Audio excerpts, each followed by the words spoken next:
Hello everyone, I am Pradeep P. 20 MSP0041. My topic is magnetization, paramagnetism, diamagnetism in magnetostatic fields in matter.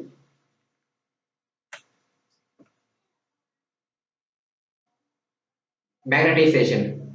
A macroscopic object consists of many atoms or molecules, each having electric charges in motion. With each electron in atom or molecule, we can associate any magnetic dipole moment due to its spin. Ordinarily, the individual dipoles cancel each other because of a random orientation of their direction. However, when a magnetic field is applied, a net alignment of this magnetic dipole occurs, and the material becomes magnetized. Then the state of the magnetic polarization of a material is described by the parameter m, which is called magnetization of the material, and is defined as m, which is a magnetic dipole moment per unit volume. In some material, the magnetization is parallel to B vector. These materials are called paramagnetic. In other materials, the magnetization is opposite to B vector. These materials are called diamagnetic. The third group of materials, also called ferromagnetic materials, retain a substantial magnetization indefinitely after the external fields has been removed.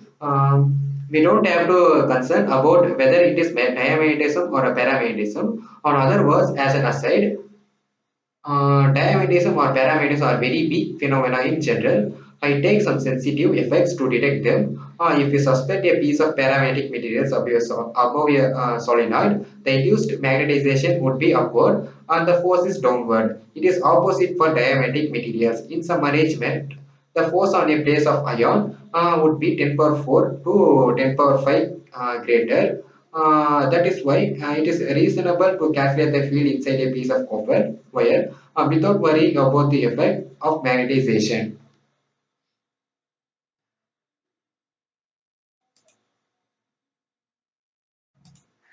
Yeah. Uh, then I am going to discuss about paramagnetism in macrostatic fields in matter. Uh, Here the diagram is posed on rectangular current loop. Consider a rectangular current loop with side S1 and S2 located in uniform magnetic field pointing axis of z-axis. Uh, uh, the magnetic moment of the current loop makes an angle theta with the z-axis. The magnetic force on the left and right sides, left and right F1 and F4 of the current loop have some same magnitude but point opposite direction. The net force acting on the left and right side of the current loop is therefore equal to zero. The force of the top and bottom uh, part of the current loop also have same magnitude or point is opposite direction. However, since these are not collinear, the corresponding torque is not equal to zero. Then the torque generated by the magnetic forces acting on the top and bottom of the current loop is equal to n cap equal to summation r cap into r vector into f vector equal to s1 by 2 f sin theta I cap plus s1 by 2 f sin theta I cap is equal to s1 f sin theta I cap. Then the magnitude of force is equal to f equal to I integral line dl vector into b vector equal to is to b. Therefore, the torque on the current loop is equal to here we already have a f value. Here we substitute for this here n vector is equal to s1 s2 ib sin theta I cap is equal to mb sin theta I cap. Therefore, then the torque on the current loop is m vector into b vector where m is the magnetic dipole moment of a current loop. As a result of the torque on the current loop, it will be rotate until its moment is aligned with that the external magnetic field. In atoms, we can associate a dipole moment with each electron spin. An external magnetic field will line up of the dipole moment of the individual electrons were not excluded by the Pauli principle. The induced magnetization is therefore parallel to the direction of the external magnetic field. It is this mechanism that is responsible for paramagnetism. In a uniform magnetic field, the net force of on any current loop is equal to zero. Therefore, F vector equal to I closed integral dl vector into b vector I closed integral dl vector into b vector equal to 0. Since the integral of dl vector is equal to 0 around any closed loop, if a magnitude field is non-uniform, in general, will be the net force of the current loop. Consider a infinitesimal small current loop current square of side E located in YZ plane and with a current flowing and anti-clockwise direction. The force acting on the current loop is the vector sum of the forces acting on each side. Therefore, F equal to I integral side 1 dl vector into b vector plus integral side 2 dl vector into b vector plus integral side 3 dl vector into b vector plus integral side 4 dl vector into b vector. Therefore, I into integral over 0 to e j cap into b vector 0 y 0 dy plus integral 0 to integral over 0 to e k cap into b vector 0 ez dz plus integral over e to 0 j cap into b vector 0 y dy plus integral over e to 0 k cap into b vector 0 0 z dz. We have same terms dy. We have to add this, and also we have another same term dz, this term and this term. We have to add this one, and the final f is equal to I minus integral 0 to e j cap into summation db vector by dz 0 by 0 dy plus integral 0 to e k cap into e db vector by dy 0 0 z dz. Since the line integral of dl vector is equal to 0 around any closed loop, if the magnetic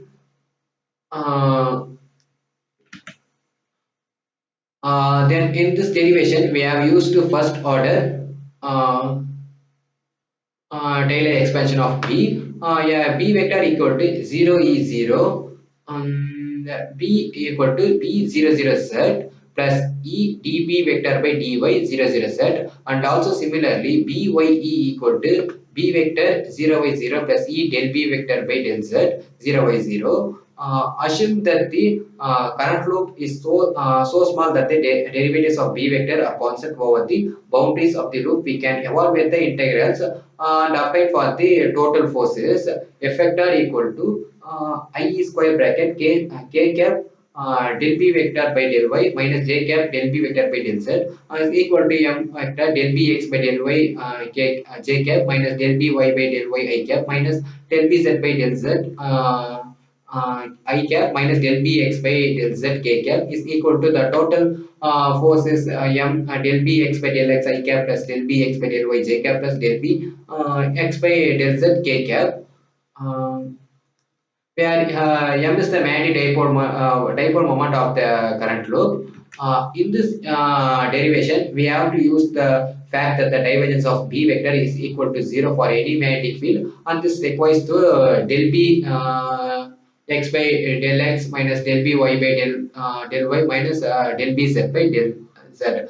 Then the magnetic dipole moment m of the current loop is equal to m vector equal to m I cap.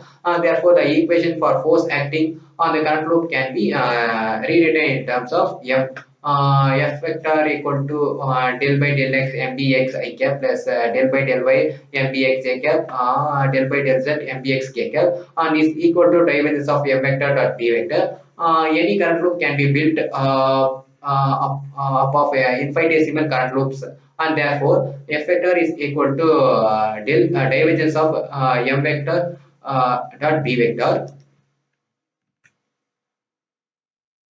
Then I'm going to discuss about the diamagnetism in a magnetostatics field in matter.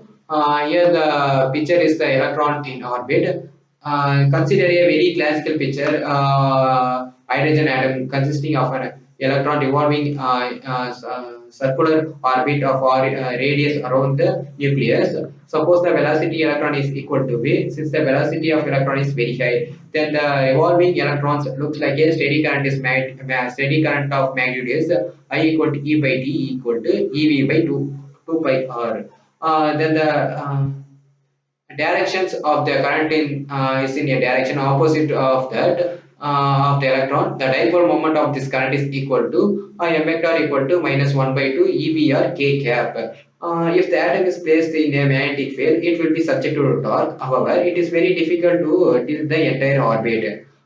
Instead of the electron, we will try to reduce the torque by changing its velocity. Uh, with no magnetic field present, the magnetic velocity of the electron can be obtained by requiring that the centripetal force is sustained by just the electric force, that the 1 by which is a 1 by 4 by epsilon naught e square by r square equal to me v square by r.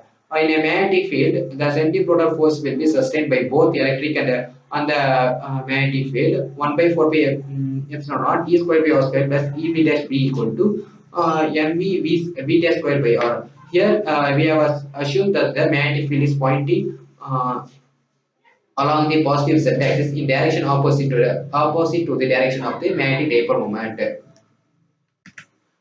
We also assume that the size of the orbit or does not change when the magnetic field is applied. Combining last two equations we applied, mv v square r by ev dash plus b equal to mv v dash square by r, or ev dash b is equal to yeah, me by r v dash square minus v square and is equal to me by r v dash plus v dash minus v. Assuming that the change in the velocity is small, we can use the following approximate. Here v dash is equal to v and v dash minus v equal to del v. Here we have to apply the v dash, here v dash plus v equal to v and v dash minus v equal to del v.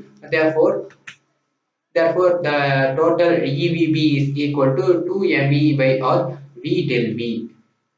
This equation shows that the presence of the magnetic field will increase the speed of the electrons and increase the velocity of the electron will increase the magnitude of the dipole moment of revolving electron. The change in M vector is opposite to the direction of B vector. If the electron would have been operating the other way, it would be shown down by the magnetic field. Again, the change in the dipole moment is opposite to the direction of B vector.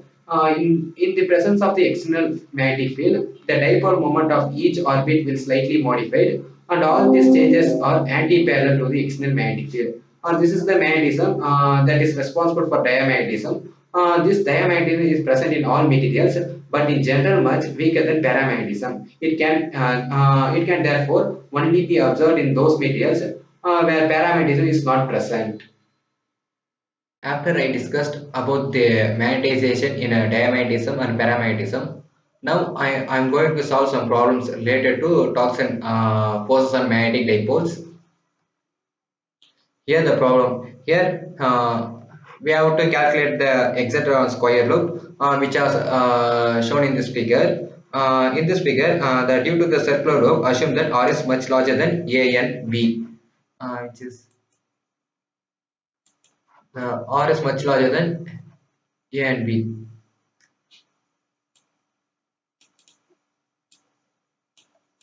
R is much larger than A.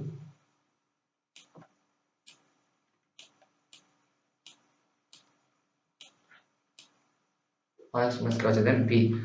So that means the square loop and the circular loop are further from each other as compared to this dimension. Here this is the square circular loop and this is the square loop. So if the square loop is free to rotate, uh, then the question what will be the equilibrium orientation is. Now in this figure, let's consider first the square loop of the current in the circle loop goes like this. The current flow like this. Um, that means the resulting magnetic moment is M. Yeah.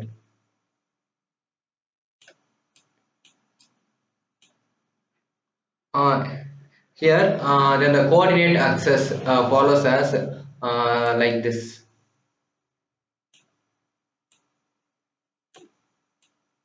This is z-axis, this is y-axis, and this is x-axis. Then the magnetic moment of circular loop in the direction of z-axis, which is m1 equal to m1 z cap. Similarly, the magnetic moment of square loop in m2 in the direction of y-axis is m2 equal to m2 y cap. Here we will see if the what will be the equilibrium rotation b, and this will now produce a magnetic field here because the torque on the magnetic field. That the torque on square loop is equal to the cross product between the magnetic dipole moment of the square loop M2 and the cross product of magnetic field B1. Here the torque is equal to magnetic moment, magnetic dipole moment M2 and the magnetic field B1. Here we consider as a equation 1. Then the B1 is the magnetic field sent due to the circular loop. Then the magnetic field due to the circular loop is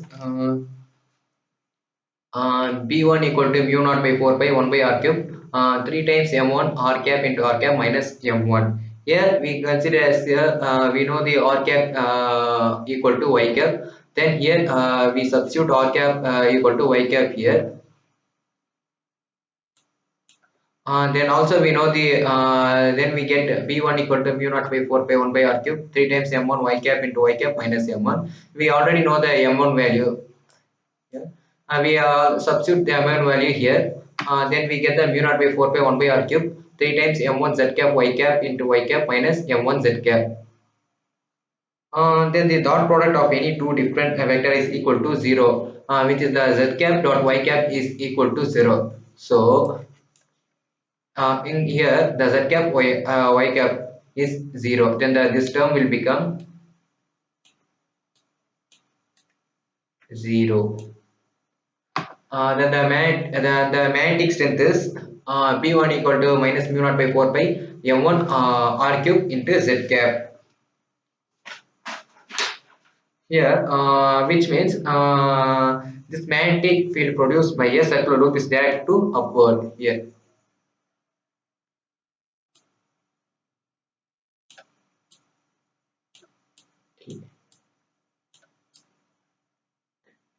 Here the magnetic field produce upward, and the circular loop will move to anti-clockwise like this. So they will cause the torque. Then this magnetic field B1 substitute in the equation 1. Equation we already know equation 1 equal to tau equal to m2 into B1, and then we after we substitute tau equal to m2 into minus mu naught by 4 by m1 by r cube z cap.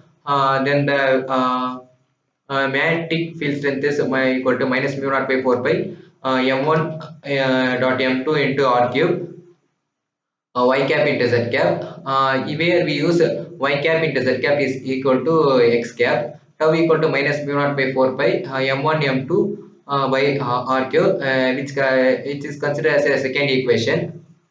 Then the magnetic moment of the circular loop is m1 equal to I times of the area of the loop a1, which is m1 equal to I1 a1. Here we substitute a1 for pi a square in above here in this equation. Then we get m1 equal to I pi a square. Then the magnetic moment of square here a is the area of the a1 is the area of the circular loop. Then the magnetic moment of the square loop is m2 equal to ia square. A2 is the area of the square loop. Here we consider a2 is equal to b square. Then we get m2 equal to ib square.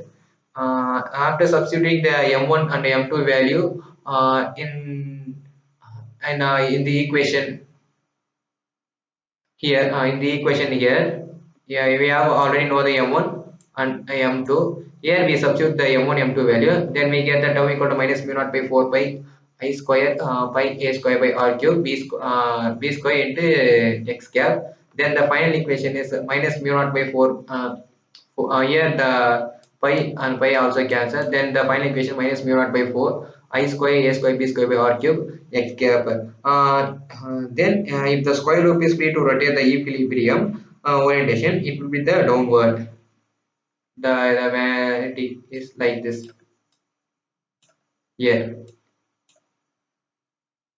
downward direction, where the magnetic moment will become parallel to magnetic field, then the net torque is zero. The net torque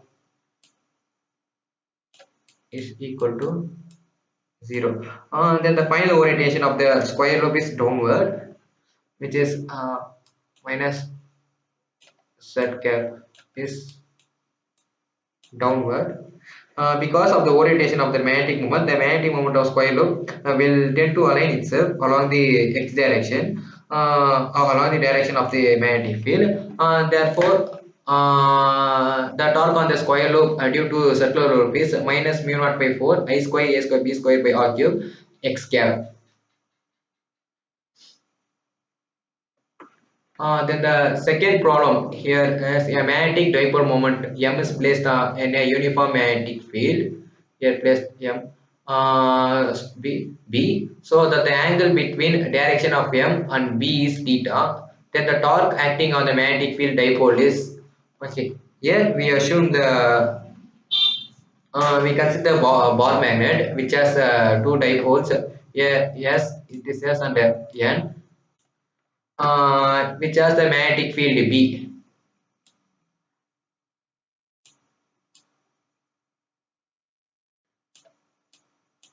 which has the magnetic field B. Here M is the pole of the here the M is the pole strength of its each pole. Then the bar magnet makes an angle with magnetic field B. Here then the force on the N pole equal to MP, which is along to magnetic field. The force on the S pole is equal to MP, which is opposite to the magnetic field. Uh, then the magnetic moment, we already know the magnetic moment M equal to ml. Here we just consider electrostatic. In electrostatic, the electric force F is equal to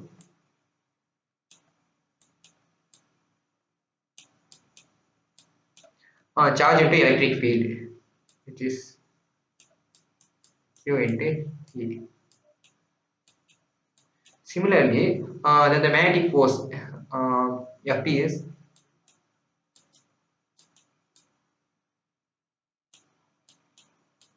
is equal to magnetic moment of strength into magnetic field, which is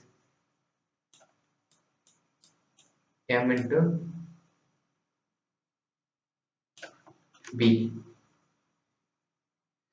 Here we just for this ball magnet of a body, here we consider equilibrium of two equilibrium. One is a translational, another one is rotational. For translation, then the net force is zero.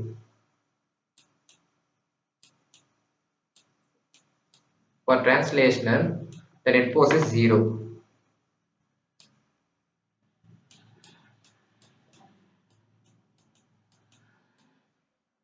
On the rotational, also the net torque is zero. Rotational, the net torque.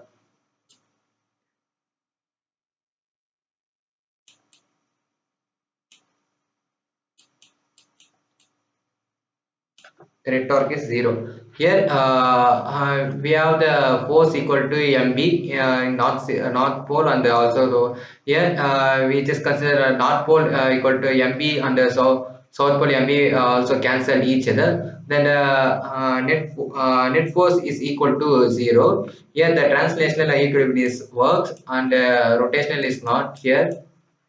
Then the tendency of the bar magnet is like this, which is clockwise.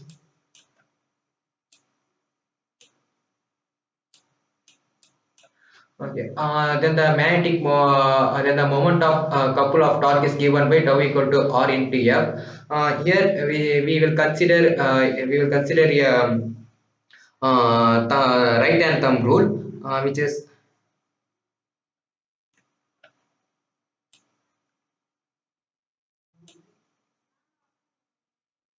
right hand thumb rule.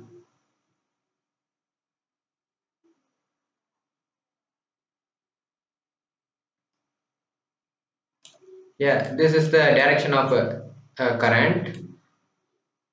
This is the direction of magnetic field. Here, this is the direction of force.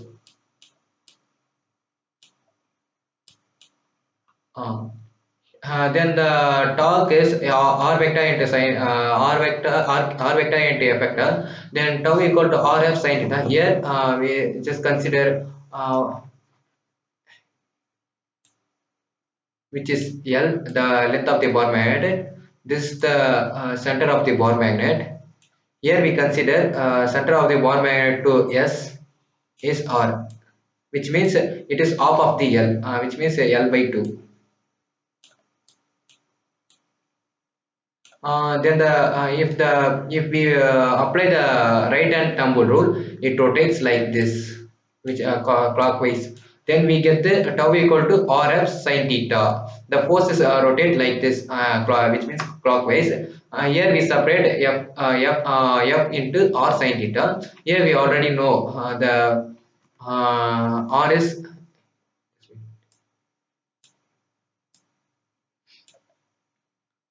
this is n, this is which has this is considered this as a bomb head which has length L. Here this is L by 2, which here L by 2 is the R. Then we substitute L by 2 instead of R. Tau equal to mb L by 2 sin theta. Then the net torque is tau. The net torque is equal to we consider the net torque is the whole of the ball man. Then the net torque is 2 times into mb into L by 2 sin theta. Then the two cancel out the mbl sin theta. We already know the magnetic moment m equal to ml. The here the replace the ml equal to capital M. Then the net torque is equal to mb sin theta. Then the torque acting on the magnetic dipole is mb sin theta.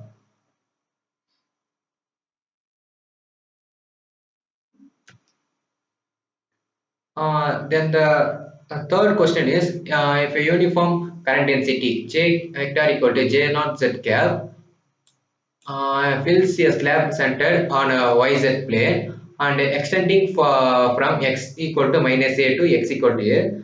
A magnetic dipole which is m vector equal to m naught x cap is located at the origin. Then here we have to find this. First one is find the force on the force on dipole using f vector equal to divergence into m vector dot b vector. Then find the force on the dipole if it is given by m equal to m naught x cap. Then the third one is prove the electrostatic expression f equal to divergence of p vector dot e vector and f equal to p vector dot gradient of e vector are equivalent. Y is not true for the analogous magnetostatic case. Repeat parts A and B. Yeah, f vector equal to m vector dot gradient of v vector. Here, then the magnetic dipole along x-axis. X-axis, we know the f vector equal to divergence of m vector dot b vector.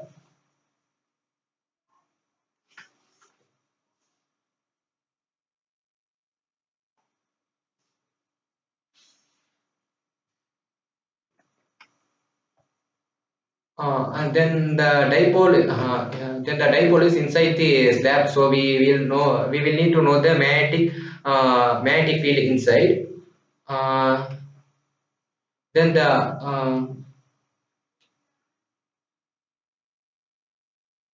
if the magnetic field here, we can consider as an ampere loop inside the slab. We have B into 2L equal to mu naught into J naught 2XL. Here B equal to mu naught J naught X. Then the direction is known from the right hand rule. Already we know the right hand rule. Also, since x can be go positive side or negative, we can write the magnetic field generally, which is B in equal to mu naught J into xy cap. Then the force is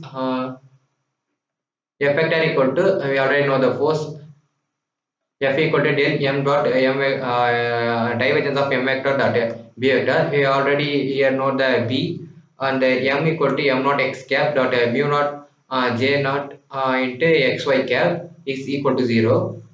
Then the magnetic field inside the slab is which is perpendicular to dipole moment, so its exists not force on it. Then B, the magnetic B is we have to find the force on the dipole if it is given by m vector equal to m naught y vector. The magnetic dipole along y axis, the magnetic field inside the slab is unchanged. So F vector equal to divergence of m naught y cap dot mu naught j naught xy cap is equal to here del divergence of yeah, y vector y cap into y vector cancel out, m naught mu naught j naught x. Then if we differentiate this with respect to x cap, with represent to mu naught m naught mu naught j naught x cap del by del x bracket m naught mu naught j naught x. Finally, the F vector is equal to m naught mu naught j naught x cap. The third question is prove that the electrostatic expression F vector equal to divergence of P vector dot E vector and F vector equal to P dot gradient E vector are equal to Y is not true for the analogous electrostatic case. Then the if we comparison of the force expression of electrostatics and the magnetostatics. For the electrostatics, we write out the force expression using a vector density, which is divergence of P vector dot E vector, P vector into curl of E plus E vector into curl of P plus P vector dot gradient E, then E vector dot gradient P. These terms have the del operating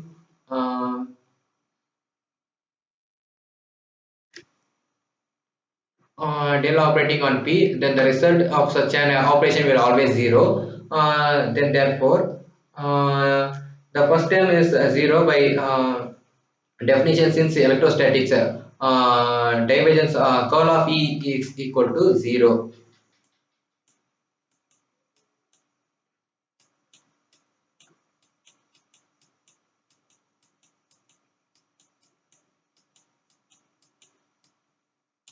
So therefore, then yeah, here since the p vector is constant vector, is not allowed, is not dependent upon the spatial coordinate. Then the second and the fourth terms be 0. Therefore, the divergence of p vector dot e vector equal to p vector or gradient of e vector. The one reason this is not for the magnetostatic analogous analog is that curl of B vector is not equal to 0. This is this was the first step we took in the showing electrostatic equivalence of the expression above here, but we are not able to use it here. Now we move on to specific examples.